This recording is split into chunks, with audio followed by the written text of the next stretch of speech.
What's up mga idol? So ayun, maraming salamat. Nandito pa rin kayo. So ayun, kumusta na kayo mga idol? So nagdaan ng Pasko at sa bagong taon. So ayun, sana nasa mabuti yung kalagayan mga idol.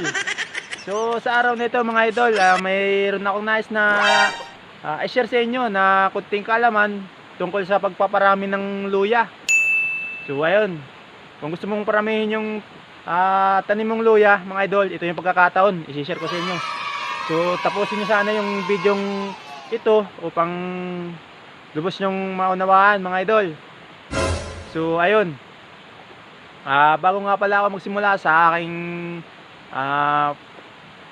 discussion, ay nais ko nga palang magpasalamat sa mga sulit ko dyang supporters.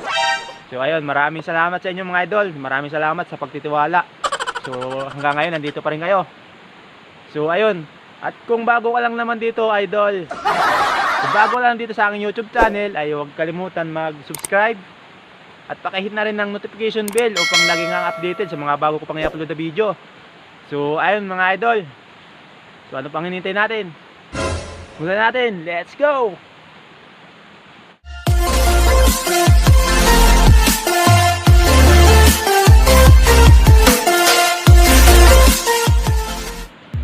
Ito yung bago kong tanim na luya.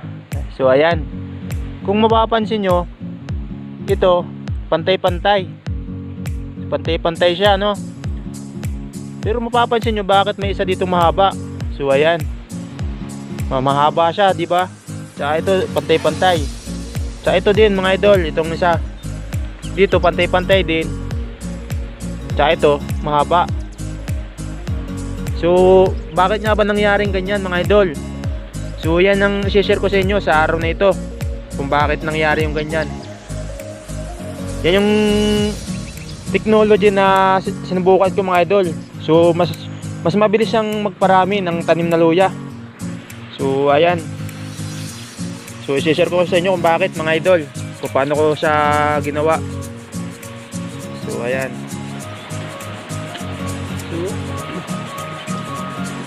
So ayun mga idol, kung gusto nyo mas mabilis kayong makapagparami ng tanim yung luya, so ganito ang gagawin natin mga idol.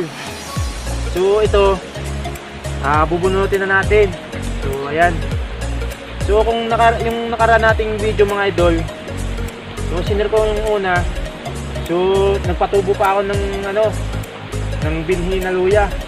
So ngayon, i-share ko naman sa inyo mas mabilis na pagpaparami ng tanim nating luya mga idol. Bubunutin na natin to. So ayan, ito yung itatanim natin mga idol. So ayan, ito yung itatanim natin mga idol. So ayan, hati-hatiin lang natin to mga idol. Itong may tubo na. So ayan, tatanggalin natin to. Ayan, tatanggalin din natin to mga idol. Basta itong may mga tubo na.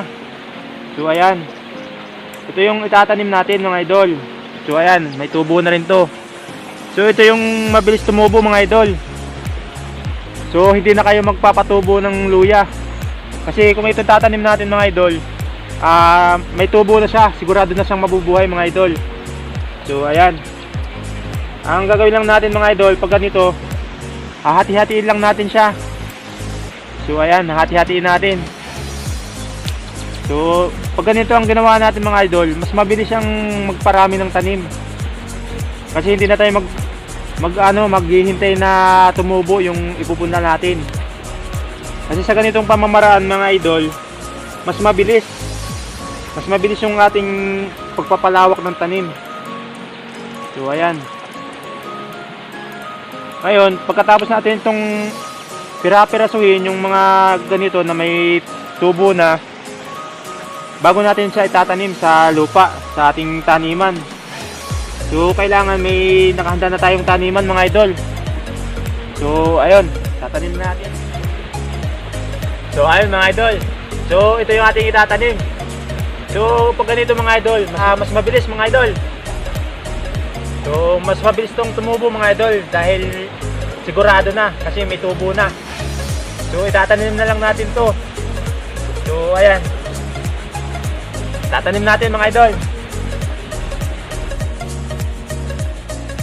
Magtanim ay di biro, maghapong nakaupo, di naman makatayo.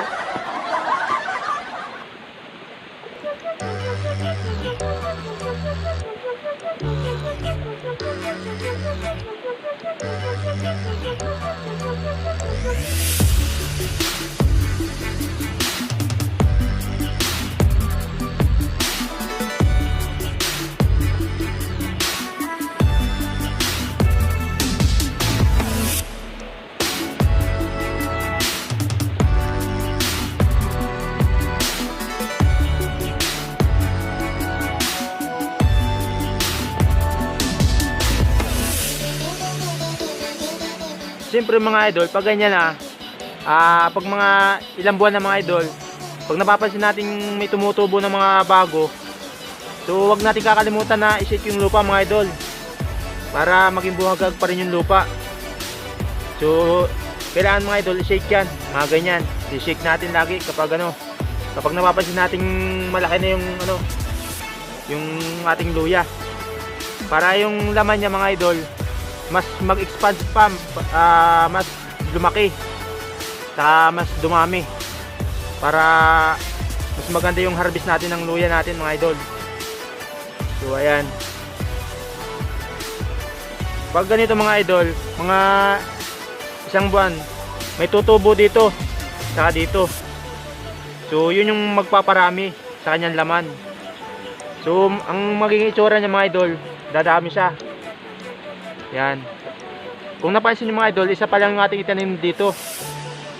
Pero pagkaraan ng ilang buwan, marami na siya. Kasi marami nang tutubo. So ayun. Ipapakita natin yung ating itinanim nung una na luya. So ayun mga idol, mga ilang buwan pagkatapos nating magtanim, ang magiging itsura nung itinanim natin ganito. So ayan, kaya napapansin yung mga idol, mas mahaba ito kumpara dito. So dito mga pantay-pantay lang sila. So mapapansin nyo mga idol, pantay-pantay lang sila. So ayan, pantay-pantay lang. Tapos dito biglang may isang mahaba. So ayan, ganyan mangyayari mga idol sa ating itinanim na luya. So ayan, ito yung mother plant niya mga idol. Tapos doon sa ilalim, sa kanyang laman, nag-ano na siya, nag-expand na. So mas dumami na siya, dumami na. Kaya marami na siyang puno dito. So ang itinanim natin isa lang. Tapos ngayon, meron na siyang 4 na puno. So ito pang 5 sana. So nabali naman. So ayan. So ganyan ang mangyayari mga idol, ating tanim na luya. So ayan, kung napapansin nyo, ganyan. So ayun, mas mabilis yung ganitong pamamaraan mga idol, kasi subok ko na. So mas mabilis magparami ng tanim nating luya. Actually mga idol, nagsimula ako sa kalahating kilo na luya.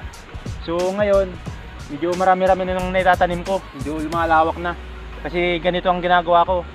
Kisa naman magpatubo ako ng luya, so medyo matagal, mas hassle. Mas mabilis yung ganitong technology mga idol. Yung itinanim yung luya mga idol na isang piraso, so mga isang buwan siguro, mga isang buwan, so may tutubo na doon, may sisibol na. So pwede na ulit na bunutin yun. Tapos bunutin nyo, tapos pira-piraso nyo ulit yung may mga nakatubo na. So itanim nyo ulit hanggang dumami yung pananim nyo mga idol. So ayun, ganun lang ginagawa ko sa akin tanim na luya mga idol, para mabilis dumami. So ngayon, ayan, hanggang doon may mga bago na ng tanim. Pero nagsimula lang ako sa kalahating kilo. So bumili lang ako sa palengke ng pananim na luya. So noon, mahal pa ang luya. Kaya naisipan kong magtanim ng luya kasi pag maganda ang presyo ng luya, so tapos malalawak yung tanim nyo, so mas maganda, di ba? Siyempre, kasi mahal ang luya, tapos nakapag-harvest kayo ng marami, so mas marami din ang kita nyo. So ayun, kaya sinishare ko sa inyo mga idol yung technology na na-experience ko, para kayo din ay masubukan nyo rin mga idol. Garantisado naman ma-approve, maganda. So ayun, talagang mabilis magparami ng tanim natin luya. So ayun, ganyan yung ginagawa ko lang mga idol. So ayan, mga bago kong tanim to na luya. Yan, hanggang dun. So hindi pa masyadong lumalago. Kasi katatapos ko lang hawanin yan mga idol kasi dinamo. So ngayon lang ulit ako nakapasyal. So ngayon ko lang din na nahawan. So ayun, tapos yung nandun, yun. Yung tanim nating luya. So ayan. Ito. So ayan mga idol, yung tanim nating luya. Ayan. Yan, medyo lumalawak na rin mga idol. Yan o. Tapos ito naman yung bago nating itinanim mga idol. Ito yung bago nating tanim ngayon. Saka ito. So ayan, yung mga bagong tanim natin mga idol. So mga ilang buwan mga idol, may sisibol na yan dito.